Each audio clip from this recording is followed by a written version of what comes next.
I want you to imagine this the way it really happened. It was almost midnight. Rain tapping against my window like someone begging to be let in. The house was quiet in that way that makes your thoughts louder than your heartbeat. I was sitting alone at my small dining table, a single candle burning low, its flame shaking every time the wind slipped through the cracks of this old house. My hands were folded around a mug that had long gone cold. I didn't notice. Cold had become familiar. Then my phone vibrated. At my age, phones don't usually bring surprises. Doctors, bills, sometimes my son when he remembers. So I didn't rush. I picked it up slowly, adjusted my glasses, and that's when my chest tightened. A bank alert. First I thought it was a mistake. It had to be. A charge. A very expensive charge. A restaurant I had never stepped foot in my entire life. My card. My hand started shaking so badly I almost dropped the phone. I reread it again. And again. Hoping the words would change if I stared hard enough. Dinner for 3. I live alone. My son hadn't come by that day. He told me he was busy. His wife hadn't called. And her mother, well, she never calls unless she needs something. I whispered to myself, no, this can't be right. But it was. I clicked into the details. Wine. Desserts. Extra charges people only add when they're not the ones paying. The candle flickered. The rain grew heavier. And something inside me cracked open. You see, I raised my son to be careful with money. Every dollar mattered when he was growing up. There were nights I pretended I wasn't hungry just so he could eat. I washed the same clothes until the fabric thinned. I kept every receipt in a drawer, every bill in a folder, because I believed responsibility was love. So when I saw that charge, it didn't just hurt my wallet. It hurt my memories. I set the phone down and stared at the wall. My heart wasn't racing. It was sinking. Slowly. Like a stone dropped into deep water. He didn't ask me. That thought echoed louder than the rain. Weeks earlier, my son had casually mentioned my card. Just a sentence. Almost harmless. Mom, you still keep your card safe, right? I remember smiling, proud that he cared. Now I realized he wasn't worried. He was checking. I stood up and walked across the living room. The floor creaked under my feet. Familiar sounds from a house that has watched my whole life pass by. Family photos lined the wall. My son is a little boy, missing teeth, smiling wide. My husband beside him, arm around my shoulders. I touched one frame with my fingertips. This is who I trusted, I whispered. I went to my bedroom and opened the drawer where I keep my old diary. The leather cover is cracked, the pages yellowed. I've written in it for decades. Birthdays. Losses. Secrets I never spoke out loud.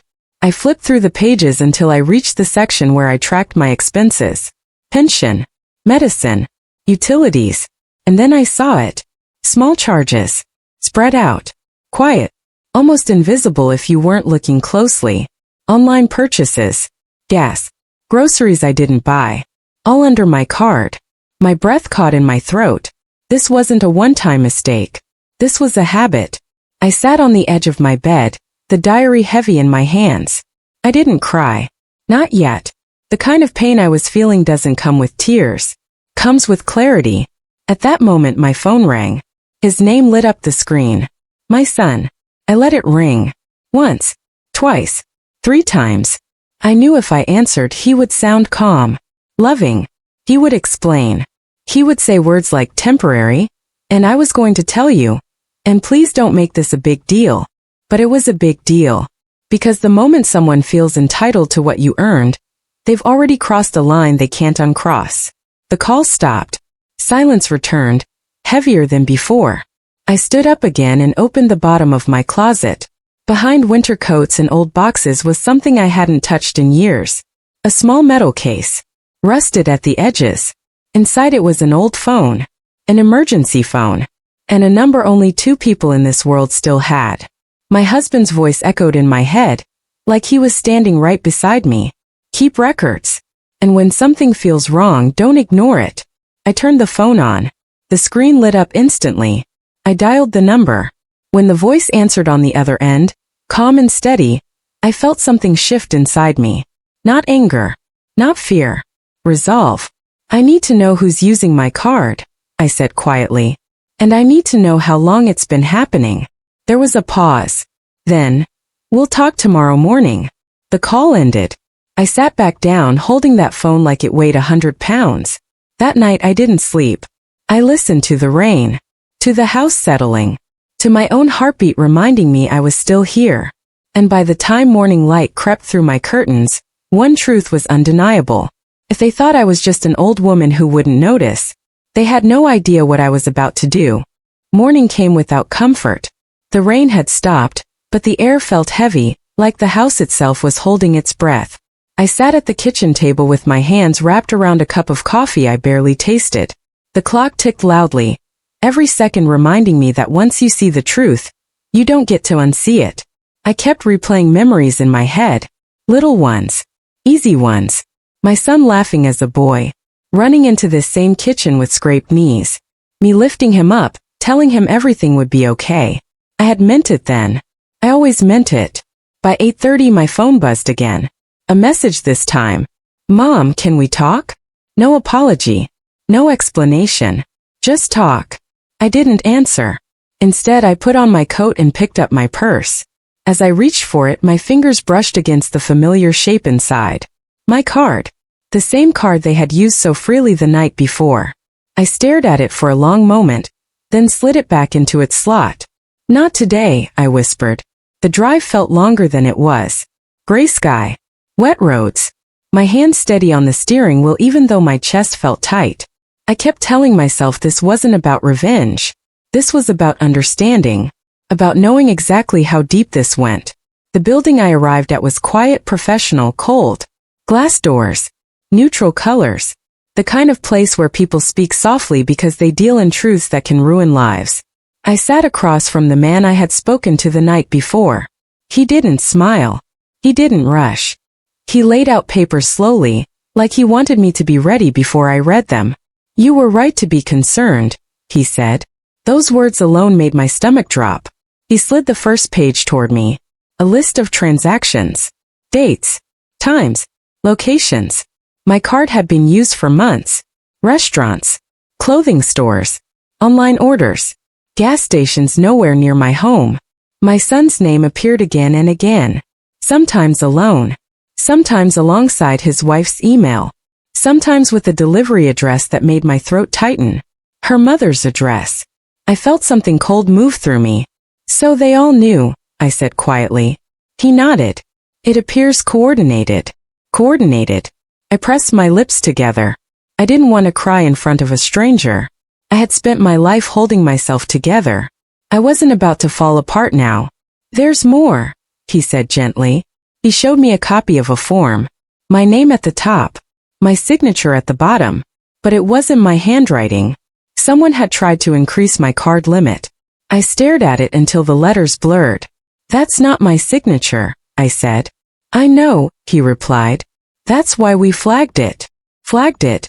Not stopped it. I left the building with my mind racing. Anger finally started creeping in, but it wasn't loud. It was quiet. Focused. The kind of anger that doesn't scream, it plans. When I got home, my son was waiting. His car in the driveway. His familiar knock at the door. 3 short taps just like when he was a teenager. I opened it. He smiled like nothing was wrong. "Mom," he said, stepping forward, arms open. I didn't move. He hesitated, then dropped his arms. "You didn't answer my messages." "I was busy," I replied. The words tasted strange coming from me. Almost bitter. Almost satisfying. He followed me inside, talking too fast. Explaining without being asked. "Listen about the card, it was just dinner. We were going to tell you. I swear." I sat down slowly and looked up at him. "Dinner," I repeated. He nodded. "Yeah, just dinner." I reached into my purse and pulled out the papers. I placed them on the table one by one. Each page landed softly, but the sound felt loud in the room. His face changed. Not surprise. Fear. "What's this?" he asked, though his voice already knew. "This," I said calmly, "is every time you decided my money was yours." He opened his mouth, closed it, rubbed his hands together the way he used to when he was nervous as a boy. "Mom, you don't understand." "No," I interrupted, my voice steady but low. "I understand perfectly. You didn't ask. You didn't tell me. You didn't stop. He looked away. That's when I knew. If he had looked at me, maybe I would have softened. Maybe I would have remembered lullabies and bedtime stories. But he couldn't meet my eyes. Was it your idea, I asked, or hers? Silence. I leaned back in my chair. Or was it your mother-in-law's? He exhaled sharply. She said you wouldn't notice. That you had enough. Enough. That word echoed in my chest like a slap. Enough years. Enough sacrifice. Enough love. So you all agreed, I said. Behind my back. He finally looked up. It wasn't like that. It was exactly like that, I replied. I stood up and for the first time he looked small to me. Not like a child. Like someone who had made a choice and didn't like standing in it. I raised you better than this, I said quietly. But I didn't raise you to think I was invisible. His phone buzzed. He checked it. Her name. I watched his face change again. Less guilt. More irritation. I have to go, he said. We'll talk later. That was it. No apology. No promise to fix it. Just escape. As he walked out the door, I realized something that made my knees weak.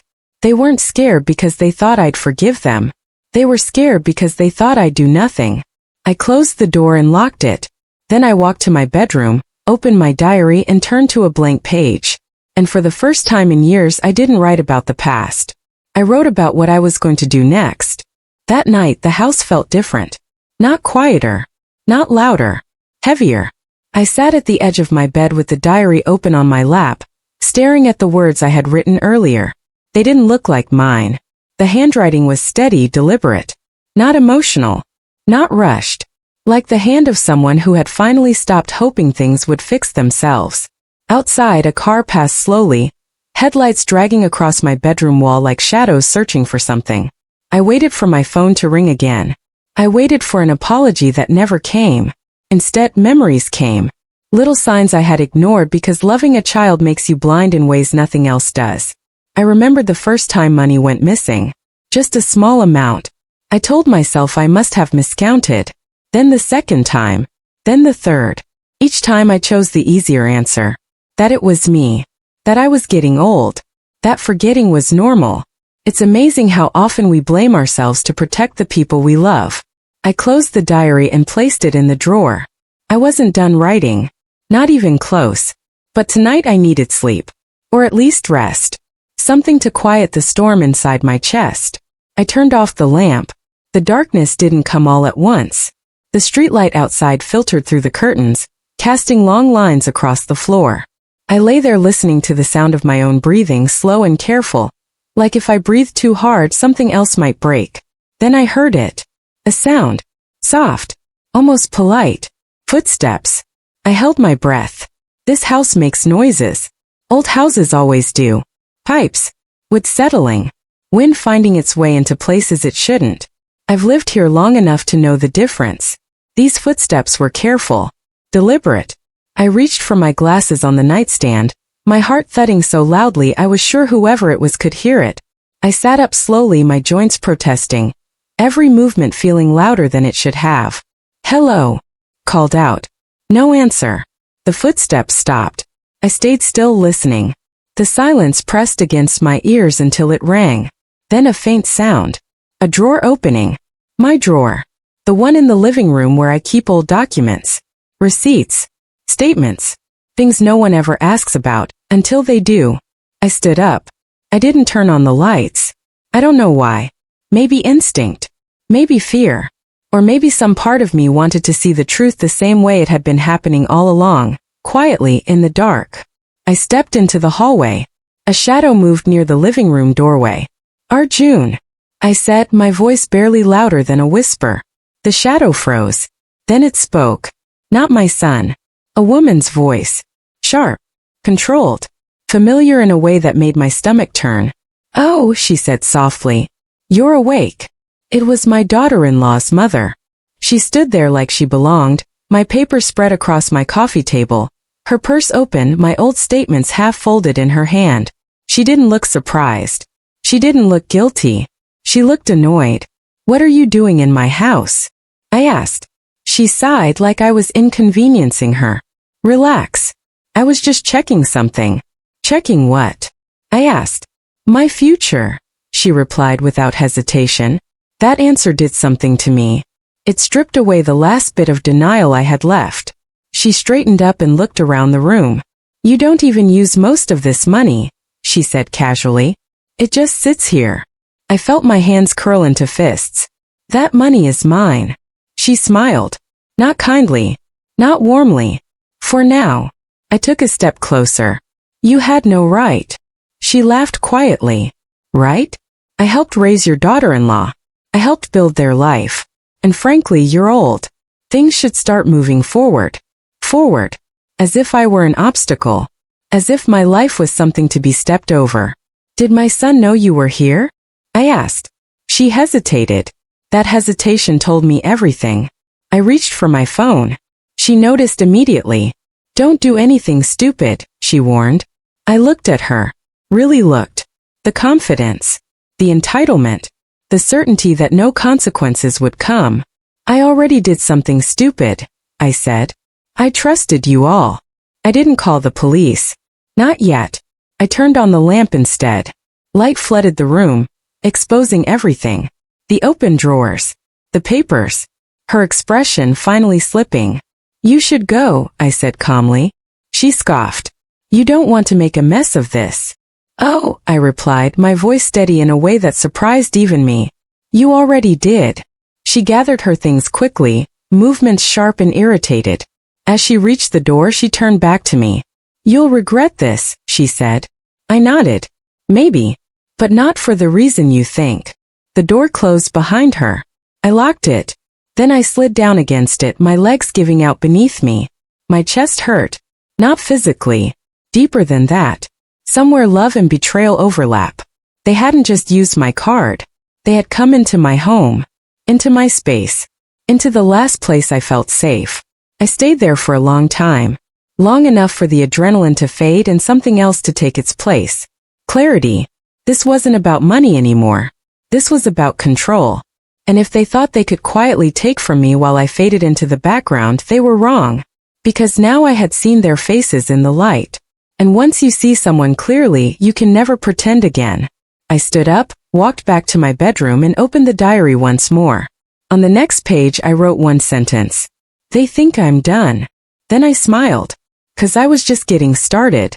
By morning I felt strangely calm. Not peaceful. Not healed.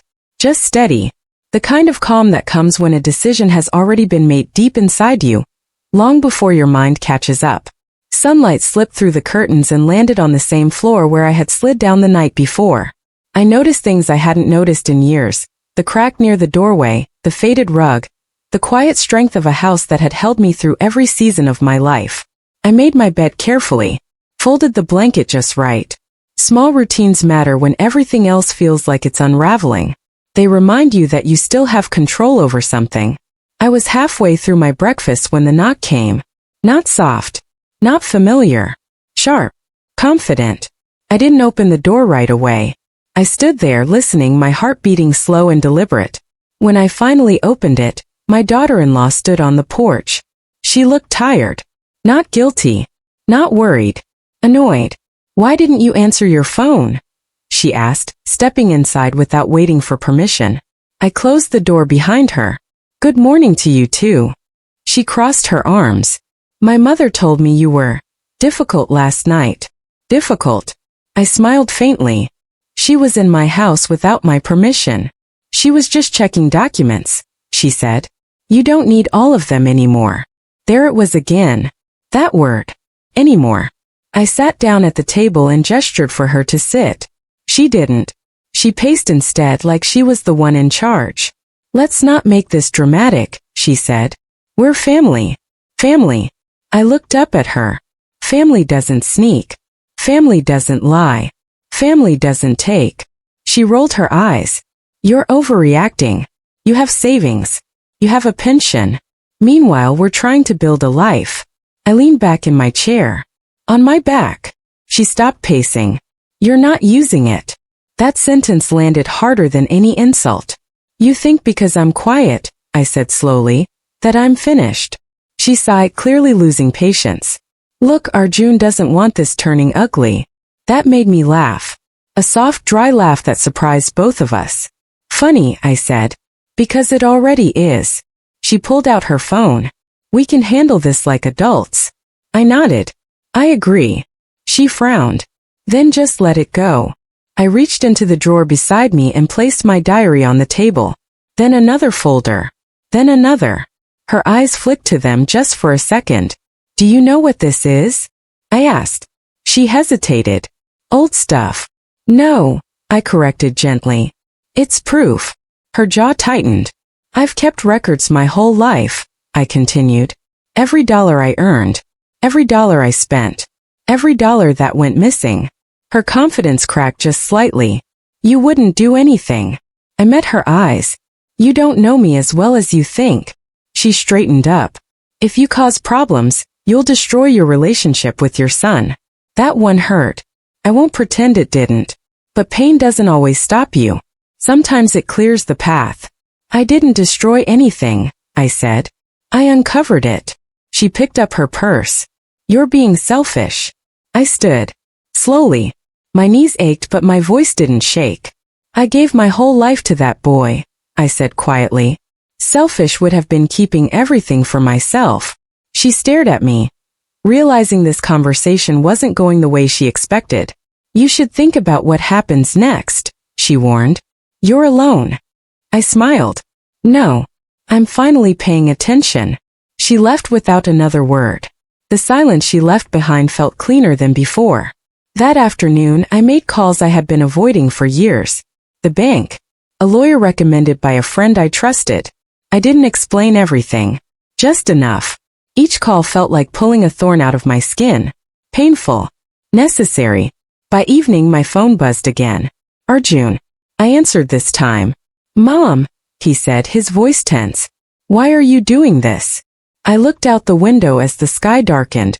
Why did you? Silence. She's upset, he finally said. I closed my eyes. So was I. You're making things complicated. No, I replied. I'm making them clear. He sighed. Can't we just forget this happened? That was the moment something inside me shifted completely. No, I said. We can't. Why? He asked, frustration creeping into his voice. Because the night I realized my own home wasn't safe, I said softly, was the night I stopped pretending love was enough. He didn't respond. I love you, I continued. But love doesn't mean allowing myself to disappear. The line went quiet. I hung up gently like setting something fragile down. That night I sat at my table again. Candle lit. Diary open. I wrote everything. Names. Dates. Conversations. The visit. The threats. The lies. And as I wrote, I understood something clearly for the first time. They weren't afraid of losing money. They were afraid of losing access. And tomorrow, they were going to learn what that meant. I slept better that night than I had in weeks. Not because things were resolved, but because they were finally moving. In the morning, I dressed with intention. Simple clothes. Clean. Familiar. I didn't want armor. I wanted clarity. I wanted to walk into whatever came next as myself. Not angry, not desperate, not confused. Before leaving the house, I stood in the hallway for a long moment.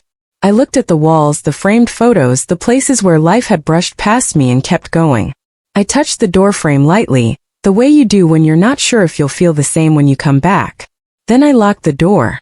The lawyer's office smelled like paper and quiet seriousness. I sat across from a woman with sharp eyes and a gentle voice. She didn't interrupt. She didn't rush me. She listened as I spoke, and for the first time in days I felt seen without being judged. When I finished, she leaned back slightly and folded her hands. You've been financially exploited, she said calmly. The words felt heavy but clean, like truth stripped of emotion. And the forged signature? I asked. She nodded. That changes everything. I swallowed. What does that mean? It means, she said, you have choices. Choices. I hadn't realized how long it had been since anyone had spoken that word to me like it belonged in my hands. We went through documents together. I signed new ones. I froze accounts. I restricted access. I I protected what was left, not just of my money but of my dignity. By the time I left, the sun was already low in the sky. I sat in my car for a while, hands resting on the steering wheel, breathing slowly. I wasn't shaking anymore. When I got home, my phone was full of messages. My daughter-in-law, her mother, my son. The tone had changed. Less confident, more urgent. Please call us. We need to talk. This has gone too far. I didn't respond. Instead, I made myself dinner. Nothing fancy. Soup and bread. I ate slowly at the table without distraction. Every bite felt like a small reclaiming of space. Just as I finished, there was a knock. Not sharp this time. Careful. I opened the door to find my son standing there alone. No wife. No mother-in-law. Just him. He looked tired. Older somehow. Can I come in? He asked. I stepped aside. We sat across from each other in silence. He rubbed his hands together, the same nervous habit from childhood. I waited. I had learned that waiting gives people room to reveal themselves. She didn't mean for it to go this far, he finally said. Which one? I asked. He flinched. That's what I thought, I said gently. He sighed. It started small, just borrowing. Then it got easier. Then it felt normal. I looked at him. You normalized betraying me. His eyes filled, but I didn't rush to comfort him. This wasn't that moment. She said you had plenty, he continued. That you wouldn't miss it. I nodded. And you believed her. I didn't think you'd notice, he whispered. That sentence hurt more than anything else. Do you know what that tells me? I asked. He shook his head. It tells me you stopped seeing me. He looked down. I'm sorry, he said. The words were quiet, real, but late. I believe you're sorry, I said. But sorry doesn't rewind time. He looked up. What are you going to do? I thought about that for a long moment.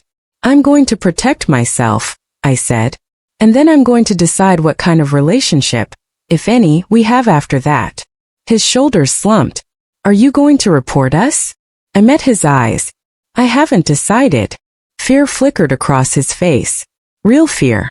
And I hated that part of myself that noticed it. And felt relief. He stood up slowly. I don't want to lose you. I nodded. Then you should have treated me like I mattered. When he left, I didn't cry. I cleaned the table. I washed the dishes. I moved through the house like someone who had reclaimed ownership of every corner. That night, I returned to my diary. I didn't write about anger. I didn't write about revenge. I wrote about boundaries. About how love without respect turns poisonous. About how silence teaches people what they can get away with. And at the bottom of the page, I wrote one final line for the night. They're afraid now. And fear tells the truth faster than love ever did. I closed the diary. Tomorrow would bring consequences. And for the first time, I wasn't afraid of them. The next morning arrived with a strange stillness. No messages. No knocks. No voices demanding explanations. Silence can be peaceful, but this kind wasn't. It was the kind that waits. The kind that gathers itself before striking. I spent the early hours doing something I hadn't done in years. I sorted through old boxes in the storage room. Dust coated my hands, memories clung to everything I touched. Letters from my husband, school certificates, a small envelope labeled in my own handwriting, in case of emergencies. I had forgotten about that envelope. Inside were copies of documents I made years ago after my husband passed away. Account numbers, policies, instructions. I had prepared back then because grief teaches you how fragile life is. What I didn't realize was that I had also been preparing for betrayal. By mid-morning, my phone rang again. A number I didn't recognize. I answered. Mrs. The voice began formally. This is regarding a complaint filed concerning financial restrictions placed on shared resources. I closed my eyes slowly. They had tried to act first. Those resources are not shared, I replied calmly. They are mine. There was a pause. We'll need clarification. You'll receive it, I said. From my lawyer. The call ended. I sat down, my hands steady. They were scrambling now, trying to regain control, trying to scare me back into silence. It wouldn't work. That afternoon, I received a visit I hadn't expected. A woman from the bank. In person. Professional. Courteous. Serious. She confirmed everything my lawyer had warned me about. Attempts to access accounts. Requests denied. Documents flagged. They're pushing, she said quietly. Harder than before. I nodded. Because they're running out of time. When she left, I stood by the window and watched her car disappear down the street. I thought about how quickly people panic when something they never earned is suddenly out of reach. Near sunset, my daughter-in-law finally showed up. She didn't knock. She rang the bell and kept her finger pressed down until the sound filled the house. I opened the door. Her eyes were red. Her smile was gone. What did you do? She demanded. I protected myself, I replied. You can't just lock us out, she snapped. That money was part of our plans. I tilted my head slightly. Plans you made without me. She stepped closer. Do you know what my mother is saying? Do you know what this is doing to us? I met her gaze. Now you know how it feels. Her voice cracked. You're ruining our future. I shook my head slowly. No. I'm ending your shortcut. She stared at me, breathing hard. For the first time she looked uncertain.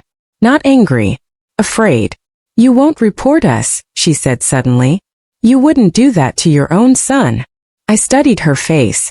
You're right, I said softly. I wouldn't. Relief washed over her features. But that doesn't mean there are no consequences, I continued. Her relief vanished. I've documented everything, I said. Every transaction. Every visit. Every lie. I've locked access. And I've changed my will. Her mouth fell open. You did what? I rewrote it, I said. Last week. She took a step back. I didn't remove my son, I added. But I did add conditions. Her hands trembled. You can't. I already did. She looked around the house like it might suddenly turn against her. Like walls could hear. You think money is power, I said quietly. But power is knowing when to stop someone. She turned and left without another word. That night my son called. I let it ring once. Then I answered. Mom, he said, panic barely hidden. What's happening? I spoke gently. What should have happened a long time ago? You changed the will, he said. It wasn't a question. Yes. There was silence. Then why? I took a deep breath. Because love without accountability is permission. And I gave too much permission. His voice broke. Are you punishing us? No, I replied. I'm protecting myself. He whispered my name the way he did when he was scared as a child. And for a moment my heart ached. But I didn't undo anything. Because that ache was old. And this lesson was necessary. When the call ended, I went back to my diary. I didn't write much. Just one sentence. They thought my kindness was weakness. I closed the book and turned off the light. Tomorrow would decide everything. And I was ready. The morning was crisp, the kind of quiet that feels like it's holding its breath. I stood by the window looking out at the street. The house was still, but I knew it wouldn't stay that way. They would come, my son, his wife, her mother, each of them stepping carefully, trying to read me before I moved. But today the playing field had changed. I had spent years being kind, silent, patient. Today silence wasn't weakness. It was preparation. And patience wasn't naivety. It was strategy. Around mid-morning, the car pulled into the driveway. I watched them from the corner of my eye. They exited slowly, talking among themselves. There was tension in their movements I hadn't seen before. Fear. Hesitation. Not a hint of arrogance, only uncertainty. I opened the door before they could knock. My son froze. His wife stopped mid-step. Her mother's eyes narrowed. I'm glad you're all here, I said. My voice was calm, steady, warm, yet it carried the weight of everything. They didn't respond. They were already bracing themselves, expecting confrontation. I didn't disappoint. I've prepared for this moment, I continued. I documented everything. Every transaction, every visit, every excuse you gave yourselves to take what wasn't yours. Her mother's lips pressed tightly together. My daughter-in-law's hands clenched into fists. My son's jaw tightened. You thought I wouldn't notice. You thought I'd be blind, silent, old, easy, I said, stepping closer. But I saw. I recorded. I protected myself. I pulled out a folder. The papers inside glimmered slightly in the sunlight streaming through the window. Receipts, statements, copies of emails, everything they had tried to hide. They thought they could manipulate me, I said quietly.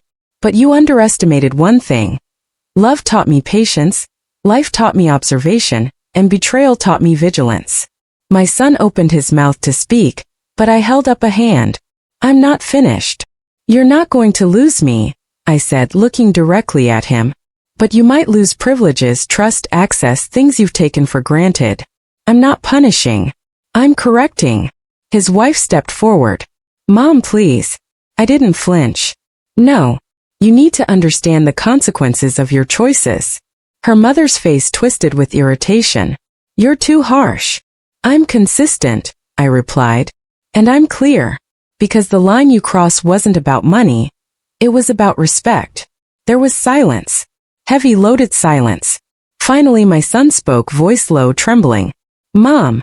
I shook my head gently. No explanations. No apologies can erase what was done.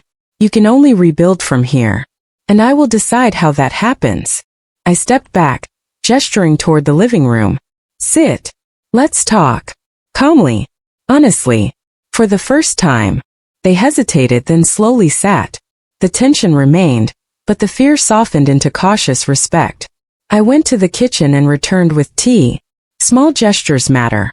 They show control isn't cruelty, it's care. I handed each cup with deliberate calm. They accepted, reluctantly, silently. We sat. Words were spoken. Confessions, admissions, clarifications. There were moments of quiet emotion, of cracks in their defenses. I listened, guided, and reminded them where the line had been. Hours passed. By evening the room felt lighter. Not fixed. Not perfect. But aligned. I finally spoke, voice softening. I raised you with love. I gave you guidance, patience, and trust. But love without accountability becomes entitlement. Today you saw that. They looked at me, absorbing it, finally understanding. Then I leaned back, a small smile forming. You wanted to test me. To see if I'd stay blind. But you forgot one thing. I may be old, but I'm not weak. I am vigilant, I am wise, and I am ready to protect what is mine. And in that moment everything shifted. The fear left their eyes. The arrogance left their posture. They saw me, not just as their mother or mother-in-law, but as a woman who had survived, observed, and finally acted. That night, I lit a single candle, opened my diary, and wrote the last entry of this chapter of my life. They underestimated me. They respected me. And I learned that sometimes, love must protect itself first. I closed the diary. For the first time in a long time, I slept knowing that boundaries had been restored, lessons had been learned, and my home, my life, was finally mine again. And as I drifted off, I realized something profound. Strength isn't in revenge. Strength is in seeing clearly, acting wisely, and protecting your heart without losing it. The story ended. But the lesson would remain forever.